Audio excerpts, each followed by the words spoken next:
The first week of training for the Valley Harvest Marathon coming up on October 12th of 2025 has concluded, folks. This is my first time training for a marathon, and if I'm being completely honest, it's probably my first time following a formal running training plan. In the past, I followed triathlon training plans and all that different type of stuff, but for any of the running races I've ever done, I've been more of a wake up in the morning and see what I want to do and not follow any real structure to my training plan. So having this week laid out for me, essentially just like a prescription of this day you're going to do this, you're going to run at this pace, and I'm going to tell you as you're running what you're going to do because I'm using the Runna app. Now we have a 20-week training block for this marathon. At the end of each week, I'm going to do these recap videos. The recap videos are essentially going to be going through my week of training, all the workouts I did during that following week, and my overall feeling. And going into this next week, will I change anything? Do I need to modify anything? And of course, we'll end it off with the lessons learned from this week. And hopefully by sharing the lessons learned here with you folks on YouTube, you'll be able to pick up some stuff as well, and I'll be able to reflect at the end of this training block to see what I should have done differently, if anything, going into my next block. If you want to follow along on all 20 weeks of this journey, make sure to not only follow me on Strava, but hit that subscribe button right down below and hit the like button on this video. It would really mean a ton. Helps with the channel a lot, and it takes no time. Throughout this week, I felt extremely locked in, motivated, and intensely focused to get this training done.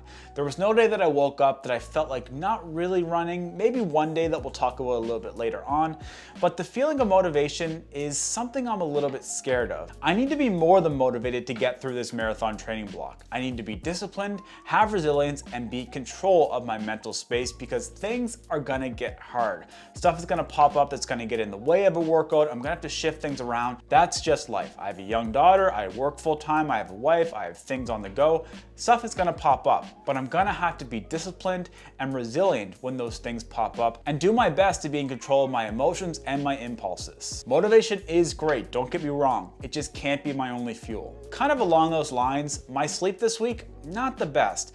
For whatever reason, I don't know if it's because it's starting to get hot here in Halifax, I'm starting to get like kind of sticky from the humidity or whatever the case may be, I had a tough time staying asleep. I could fall asleep, but the hours that I've slept were very disrupted. I wake up every single hour and I look at my watch in the morning and it says I got 5.5 to 6 hours of sleep on average this week. So not ideal for training purposes. And although my sleep has not been great this week, physically I'm feeling pretty fantastic. My legs are feeling very fresh, they feel snappy, I don't feel overly tired or fatigued. It's honestly quite surprising considering the volume that I had last week and the workouts that I've done this week, because this is the first time that I've done actually real workouts in a long time. I can't recall the last time that I've ever done hill sprints or the last time that I did an actual interval workout. This type of stuff has just not really been in the cards for me over the last couple of years. So I half expected that once I introduced those things that my legs would kind of just give up, but that's not been the case so far. It's been actually quite confidence boosting. All right, so that's kind of how the overall feeling for this week has gone. Now let's get into specifically each of the workouts and talk about the shoes I used, the average paces, the average heart rate, and my feeling for each of the workouts. Starting the week off with a pretty easy 5K run at a very conversational pace. As I mentioned the previous week, my volume was quite high, so this was quite a nice little break. The shoe we used today was the Nike Vomero 18. The average pace for this was 6 minutes and 13 seconds per kilometer with an average heart rate of 132. I felt great. I really wanted to push harder, but I kept it nice and light. That's the thing with these easy runs, gotta keep the ego in check. Now for Tuesday, this was the first real workout of the block. This was hill repeats, and this might be the first hill repeat session I've done in probably ever, at least a structured one. I've done like a bunch of like steep, long hill climbs, but nothing with any real structure. And I knew the perfect hill for this. There's a really long, steep hill just a few kilometers away from me that I've always been intimidated by, but I figured this would be perfect for this type of workout. And I definitely chose violence because this workout was tough and this hill was even tougher. For this workout, the first mile was a warm-up at a very conversational pace, and then we go straight into the repeats, which was 12 by 60 seconds uphill hard, 30 seconds rest, and then jog back down the hill. Like I said, repeat that cycle 12 times. So 12 minutes of uphill effort. Now, during the start of this, I thought I burned the candles way too early, and near the halfway mark, I wasn't entirely sure how I'd make it continuously running these efforts. May have gone too hard at the start. The feeling of doubt starting to creep in, but we'll get it done. Okay, let's keep going. But I got it run, and actually the last effort was one of my fastest, so maybe I will get better at kind of doing these workouts as time goes on, but it was a tough one. And looking at this pace for this run, it's quite slow, 7 minutes and 7 seconds per kilometer, but we have to keep in mind, this was 255 meters of elevation gain through just 7.34 kilometers of distance. And with that, I'm quite pleased, because if I go into the details about the grade adjusted pace, we can see that my uphill efforts were apparently equivalent to less than a 4 minute per kilometer for 60 seconds for all of them, which I'm quite happy with. For this workout, I used the Hyperion Max 2 because I wanted something light on foot, and this worked surprisingly well. As you can tell from the footage, I had quite uneven terrain. Just to add to the thrill of this uphill workout, I like to live dangerously. Now, the average heart rate for this one was a bit higher at 144 beats per minute, max heart rate of 173 maybe, and I was super pleased to have completed this workout because it was a tough mental battle, but this type of effort is one I can reflect back on and realize I can achieve so much more than I'm giving myself credit for, and you can too. Wednesday, we needed some easy runs. Although my legs didn't feel too bad after yesterday's efforts, it was a conversational 8 kilometers, nothing special. Legs did feel quite good, and recovery obviously went well because not a big deal. For this one, I chose my most comfortable shoe that I have, which is the Puma MagMax Nitro, or at least it was the most comfortable at the time. We'll talk about a different shoe here in a minute that might have it be. The average pace for this run was 5 minutes and 57 per kilometer with an average heart rate of 133 beats per minute. Easy peasy, lemon squeezy, just putting one in the aerobic bank. Thursday. Now, this is our first interval session of the block. Rolling 300s or speed play, or possibly the best name for a workout ever, Fartlek. It's a type of interval session, like I said. This workout was a 2 kilometer warm-up followed by 7 repeats of 300 meters at 4 minutes 50 seconds per kilometer, then immediately into 300 meters at 5 minutes and 35 seconds per kilometer. So essentially fast, slower, faster, slower.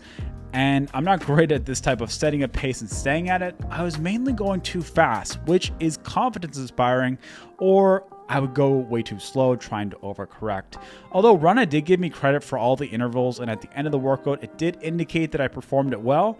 I really enjoy this workout. I love running fast. It's just honestly such a joy. Then followed by a 2 kilometer cool down. I did this workout in the Hyperion Max 2. Average pace was 5 minutes and 35 seconds per kilometer, including the warm-up and cool down, of course, with an average heart rate of 140 beats per minute. I loved this workout. Friday was an easy run again, soaking up all that training from yesterday, a smooth, easy run. And that's how I like to think about easy runs. It's a way to absorb that sweet, sweet nectar of training from the previous days. The average pace for this one was 6 minutes and 5 seconds per kilometer with an average heart rate of 129 beats per minute, again in that beautiful Puma MagMax Nitro. Now, the Saturday long run. This is one where that shoe I mentioned a couple of minutes ago, where I think I might have a more comfortable shoe now than the Puma MagMax Nitro, we get to take it out for a long run. Today's long run, 15 kilometers, first long run of the block with no specific pace goals. And it's been a while since I pushed up to that 15 kilometer mark and beyond. So I wanted to keep it very conversational. I woke up honestly not feeling my best physically or mentally. So the argument with myself to not push it off, I said I could walk portions of it if I need it. Whatever works to get me or you out that door. But fortunately, once I got moving and my mind kind of just got woken up a little bit, everything shifted. And while I still felt tired, I felt pretty good. And for the last few kilometers, I pushed the pace while keeping things still conversational. It's amazing how much more we can achieve than we give ourselves credit for. I plan on using these long runs for tests for race day fuel and nutrition as well. So I'm trying a bunch of different gels, timings, liquids, and that stuff. So this run as well, I was using a new running vest, which is pretty sweet. So a couple of new things on this run. I used the Brooks Glycerin Max, which was a new shoe, just got it the day before, as well as a Solomon ADV Skin or Advanced Skin 12, something like that. So I had some nice ability to have storage on me as well, which was, I absolutely loved it. But in one of the pouches I had some Scratch hydration mix, the other soft flask I had just plain water, and I had a goo gel at the 1 hour mark using, I think it was a s'more flavor, which is one of my favorite goo flavors ever. I have had goos in the past, so I knew it would sit well, and I was just a little bit nervous.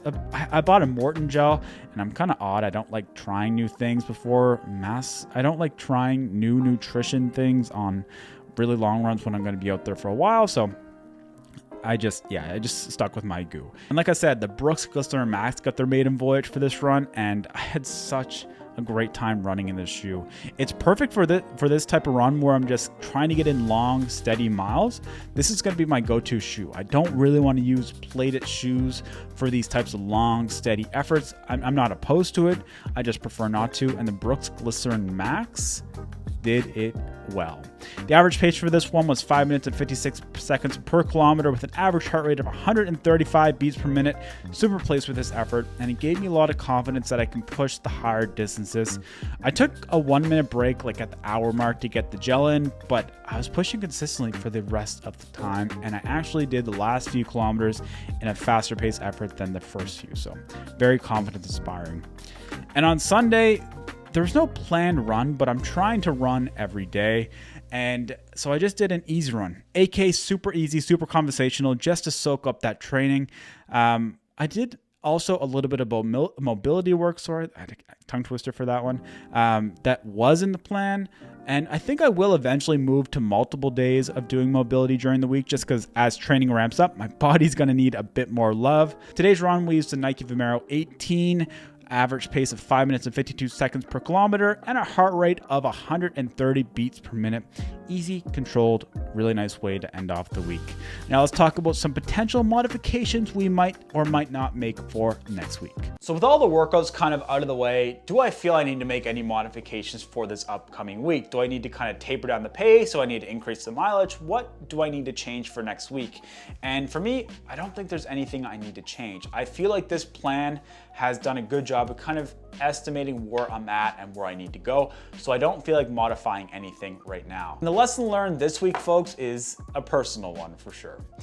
I realized just how much I've missed doing this stuff. And by this stuff, I mean creating content for you folks here on YouTube, pushing myself through running, growing and proving myself that I can do things that I didn't think were possible, such as that hill workout or the tempo workout. I'm pretty darn grateful that I reflected and found what was kind of missing. I dove headfirst into golf for a couple of years now, and golf is great. I won't stop playing golf. Like I said, I might even do golf for recovery stuff. But the problem with golf is that it literally took over all of my time. I had no time for running. I had no time for creating content. All I could do was golf, because essentially when I got home from golf, it would be family time. I didn't have time to go out and run and that stuff, because family is a non-negotiable. I have to do that no matter what is in my day. And after a lot of reflection of trying to figure out what was missing in my life, what was missing is doing exactly this, creating YouTube content, having conversations with you folks, pushing myself through running, growing, and just enjoying the training process and sharing this on YouTube. And that's something that I have to remember going forward. All right, folks, that's week one. I will catch you next week, but stay tuned for a lot of content on the way. We have, for you folks that are interested in more of the weight loss side of things, running for weight loss, we have that content coming up as well. I've actually been working on something quite special, but I think I might be overthinking it, so we're just gonna get the ball rolling on that one. But that's a story for another day. All right, folks, thank you so much. I will see you on the next one.